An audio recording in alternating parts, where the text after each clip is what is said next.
buat. Habis di umrah dan habis di haji, apa yang paling baik sekali dia buat para jemaah sekalian? Yang paling baik dia buat para jemaah sekalian ialah apa? Kelebihan di masjid.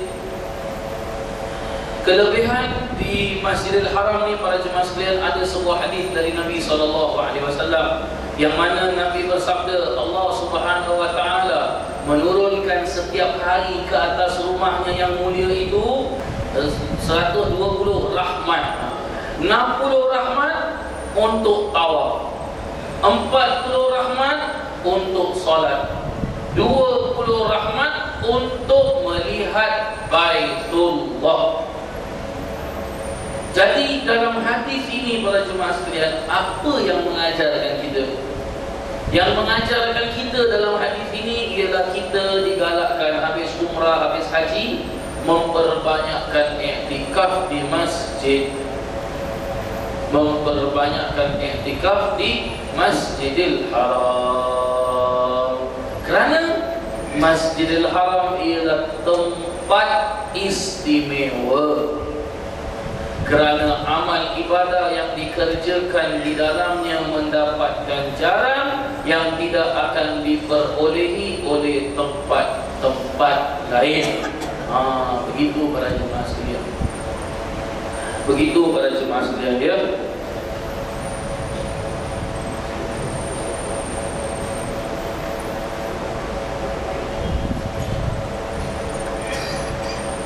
Setelah itu para jemaah, apa lagi yang perlu kita buat?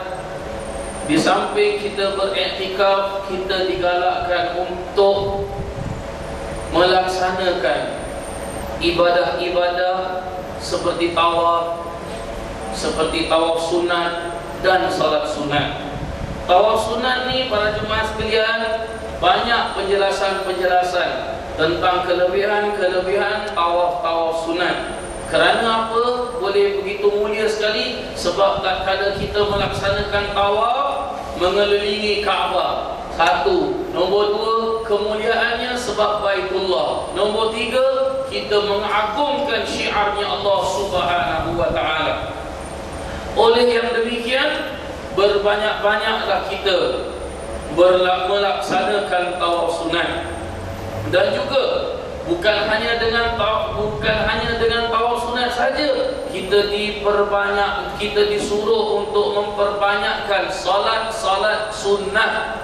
Salat sunat bagaimana? Salat sunat witir, salat sunat tasbih, salat sunat tahajud, salat sunat apa saja salat sunat laksanakan.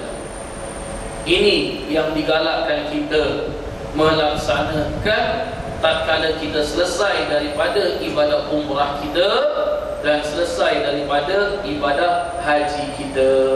Dan Rasulullah SAW bersabda lagi, kelebihannya tatkala kita beribadah di dalam masjid-masjid tersebut ialah satu salat dalam masjidku lebih afdal dari 1000 salat pada masjid yang lain, melainkan Masjidil Haram. Dan satu salat dalam Masjidil Haram lebih afdal dari 100,000 salat pada selainnya. Lihat para jemaah sekalian, satu salat di dalam Masjidil Haram 100,000, Masjid Nabawi 1000, Masjidil Aqsa 500. Ya subhanallah. Rugi kita kalau kita habis dari mengerjakan ibadah haji, habis dari mengerjakan ibadah umrah, tapi kita tidak beribadah. Kita berada di tanah suci, kita berada di Mekah, kita berada di Madinah, tempat yang mana begitu mulia sekali, tapi kita tidak sibukkan diri kita dengan beribadah. Kita malahan sibukkan dengan diri kita dengan melaksanakan segala macam perkara-perkara yang mana, minta maaf para jemaah sekalian, bukanlah saya sindir-sindir, tapi inilah kebanyakan yang terjadi di kalangan orang-orang yang sudah melaksanakan haji dan umrah. Saya nak baca pun segan. Jadi faham-faham sendirilah para jemaah sekalian. Rugi tak para jemaah sekalian? Kita keluar duit bukan RM1, bukan RM1 nak pergi umrah saja bukan RM1,000, beribu nak pergi umrah. Tak ada duit tak ada duit 2,000 ke atas, tak sampai nak pergi haji. Ada duit 5,000, tak sampai para jemaah sekalian. Tak sampai. Nak pergi haji sekarang, tengok berapa harga dia. Allahu Akbar, subhanallah. Ada lagi, saya ingat masih ada orang cakap dengan saya, oh nak pergi haji Ustaz, harga dia Ustaz tengok sekarang 10,000 Ustaz, apa dia? Boleh kahwin dia satu. Dia bilang, la haula wala quwwata illa billah. Tengok pada jemaah sekalian, bukan sikit duit, banyak duit. Tapi bagaimana? Allahu Akbar. Kita sudah Allah Ta'ala berikan kita rezeki. Allah Subhanahu Wa Ta'ala dah berikan kita kesihatan. Allah Subhanahu Wa Ta'ala dah mengizinkan kita. Orang lain tak dapat kota, kita dapat kota. Alhamdulillah. Se-Singapura kita pertama dapat jawapan dari Majlis Ugama Islam, awak dapat pergi haji. Subhanallah. Bila dah sampai sana, apa jadi? Dah habis ibadah umrah, dah habis ibadah haji. Dia bukan nak beribadah, dia dah sucikan diri dia dah. Bersih dah diri dia dah. Bersih dah diri dia dah. Hadis Nabi SAW memperjelaskan apa? Barang siapa menunaikan haji dan menunaikan umrah, seolah-olah dia seperti bayi yang baru dilahirkan kembali. Putih, kain putih bersih, Masya Allah.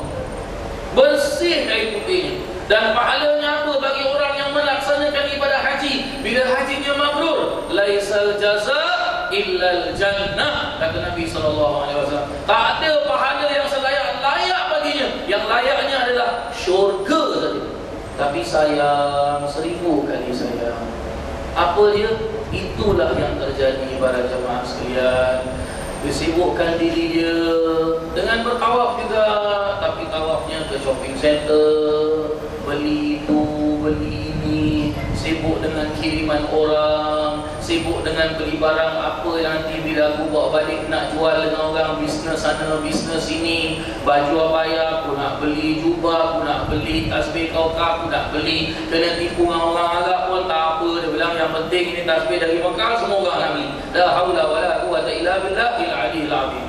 Rugi tak kita? Rugi para jemaah sekalian. Begitulah ya para jemaah sekalian ya.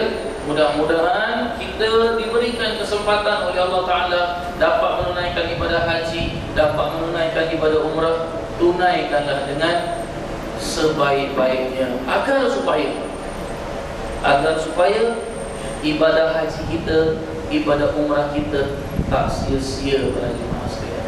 Kita nak ibadah haji kita madu, kita nak ibadah umrah kita tak diterima oleh Allah Ta'ala. Nah, kita nak mabrur. Jadi kalau nak mabrur, bukan tak boleh shopping, boleh shopping. Bukan tak boleh rehat-rehat dalam hotel, boleh nak rehat-rehat dalam hotel. Bukan tak boleh jalan-jalan, boleh jalan-jalan. Tapi jangan taruhkan shopping, jalan-jalan, rehat nombor 1. Taruhkan nombor yang paling belakang sekali. Begitulah para jemaah sekalian ya. Begitulah para jemaah sekalian ya. Ustaz Hasan agaknya macam mana waktu dia pergi haji? Shopping tak? Shopping juga para jemaah. Tapi shoppingnya saya macam mana? Saya pergi dengan 1 beg, balik pun 1 beg. Balik pun 1 beg juga para jemaah. Dan apa? Biasa nanti saya pergi, mana gamis-gamis yang saya dah pakai ya. Banyak orang-orang susah, saya bagi. Ambillah, tak apalah, rezeki awak tak apa. Kita ada duit sikit, belilah gamis beli gamis dari sana. Begitulah para jemaah sekalian ya. Saya banyak-banyak pun kalau shopping, apa yang saya beli? Kurma, tak selesai. Gajus banyak dekat Singapura. Buatin, buah zaitun lambat dekat Singapura je. Kurma tak ada. Ada pun dah berapa bulan baru sampai Singapura. Kita mau dari sana fresh punya. Bismillah bawa. Begitulah para jemaah sekalian ya. Tapi tak apa, saya tidak menyalahkan bagi para jemaah yang ada hajat nak beli barang-barang, silakan. Tapi jangan taruhkan shopping tersebut adalah matlamat utama. Bila kita taruh shopping pada matlamat yang pertama pada jemaah sekalian, nanti ibadah kita macam mana?